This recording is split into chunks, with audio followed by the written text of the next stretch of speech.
Assalamualaikum warahmatullahi wabarakatuh. Perkenalkan, saya Lintang Antika Fadila. Saya mahasiswa Hukum Tata Negara semester 6. Di sini saya akan menjelaskan tentang sifat dan karakteristik hukum Islam. Sempurna. Sempurna artinya utuh, lengkap segalanya. Kesempurnaan hukum Islam, syariat dapat dilihat dengan diturunkannya syariat Islam dalam bentuk umum dan mengglobal permasalahannya, kecuali hal-hal yang bersifat langgeng, masih memuat prinsip-prinsip hukum terperinci, konkret, dan teknis. Misalnya, masalah kepribadian, perkawinan, perceraian, dan warisan diterangkan secara terperinci. Syariat Islam dapat benar-benar menjadi petunjuk universal dengan bentuk yang umum dan global tersebut. Syariat Islam juga dapat diterima di semua tempat dan di setiap saat. Juga diharapkan hukum Islam dapat berlaku sepanjang masa. Elastis. Sifat dan karakteristik hukum Islam yakni elastis. Mudah diubah bentuknya dan mudah kembali ke bentuk asal, lentur dan luwes. Keelastisannya mencakup di segala bidang kehidupan manusia, baik jasmani maupun rohani, baik mengenai hubungan manusia dengan Tuhannya maupun hubungan interaksi sesama manusia. Juga tuntunan mengenai kehidupan manusia dunia dan di akhirat. Hukum Islam memerhatikan segala aspek kehidupan manusia, baik di bidang muamalah, ibadah, jinayah, siasah, dan bidang-bidang lainnya. Namun segala aturan yang diatur oleh hukum Islam itu tidak berhenti pula menjadikan hukum Islam memiliki dogma yang kaku atau beku, keras, dan memaksa. Nas membuka peluang untuk memanfaatkan akal guna, berijtihad, dan memilih cara-cara yang sesuai bagi pelaksanaan dan sesuai pula dengan keadaan. Universal atau alami, berarti umum, berlaku untuk semua orang untuk seluruh dunia, bersifat melingkupi seluruh dunia. Ini berarti hukum Islam itu tidak dibatasi oleh lautan maupun batasan suatu negara. Bukti yang menunjukkan bahwa hukum Islam itu mempunyai sifat universal atau tidak harus dikembalikan kepada Al-Quran. Universal hukum Islam ini dinyatakan oleh Al-Quran sendiri yang artinya, dan tidaklah kami Allah mengutus kamu Muhammad melainkan untuk menjadi rahmat bagi semesta alam.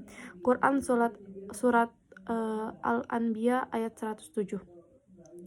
Dan kami Allah tidak mengutus kamu Muhammad melainkan kepada umat manusia seluruhnya sebagai pembawa berita gembira dan sebagai pemberi peringatan, tetapi kebanyakan manusia tidak mengetahuinya.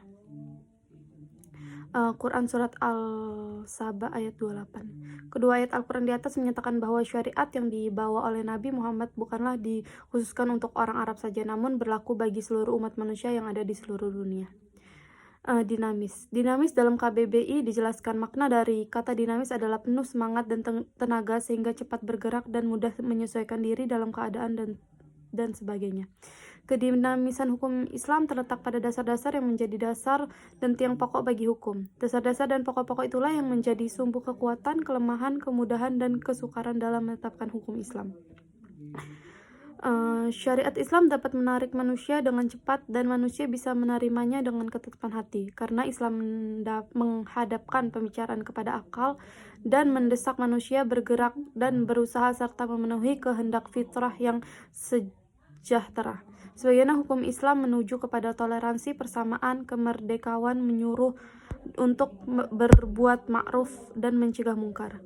Sendi-sendi dari kedinamisan hukum Islam adalah menindakkan kepicikan, menyedikitkan tufas, mensyariatkan hukum dengan cara berangsur-angsur, memerhatikan kemaslahatan manusia, mewujudkan keadilan yang merata.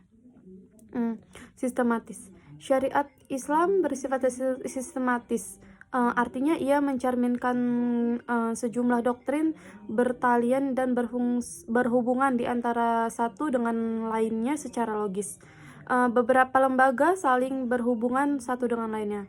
Perintah sholat di dalam Al-Quran selalu diiringi dengan perintah menunaikan zakat. Perintah untuk makan dan minum diiringi dengan kalimat tetapi jangan berlebihan. Demikian pula dengan lembaganya. Pengadilan dalam Islam tidak akan memberikan hukum potong tangan bagi pencuri bila keadaan masyarakat sedang kacau dan terjadi kelaparan.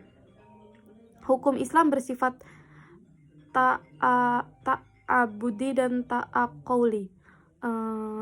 Al-Syatibi menyatakan bahwa ta'abudi adalah suatu di mana tujuan hukum dalam melembagakan hukum untuk membebaskan mukallaf dari perintah-perintah hawa nafsunya, agar dia menjadi hamba Tuhan dengan sukarela, sebagaimana dia juga hamba Tuhan secara alamiah. Sedangkan ta'aquli adalah sebaliknya, bersifat ta'abudi. Lebih jelasnya, ta'abudi adalah suatu bentuk ibadah yang tujuan utamanya untuk mendekatkan diri kepada Allah, yakni beriman kepadanya dan segala konsekuensinya berupa ibadah yang mengandung sifat ta'abudi murni. Artinya, maka ide dan konsep yang terkandung di dalam tidak dapat dinar atau khairu makullah al-makna suprarasional. Manusia juga harus menerima apa saja yang telah ditetapkan oleh syariat. Contohnya, sewaktu Umar melaksanakan haji bersama Rasulullah, Rasulullah mencium bau Hajar Aswad. Melihat hal itu, berucaplah Umar radhiyallahu anhu, "Kamu hanya sebuah batu. Jika aku tidak melihat Rasul menciummu, niscaya tidak akan aku lakukan hal ini." Bersifat ta'aqauli. Yang kedua yakni ta'aqauli berbentuk dalam bidang muamalah. Ta'aqauli ini bersifat duniawi yang maknanya dapat dipahami oleh nalar, makullah al-makna atau rasional. Maka manusia dapat melakukannya dengan bantuan nalar dan pemikiran manusia. Ilat dari muamalah yang bersifat ta'aqauli dapat dirasionalkan dengan melihat ada maslahat atau mudarat terkandung di dalamnya.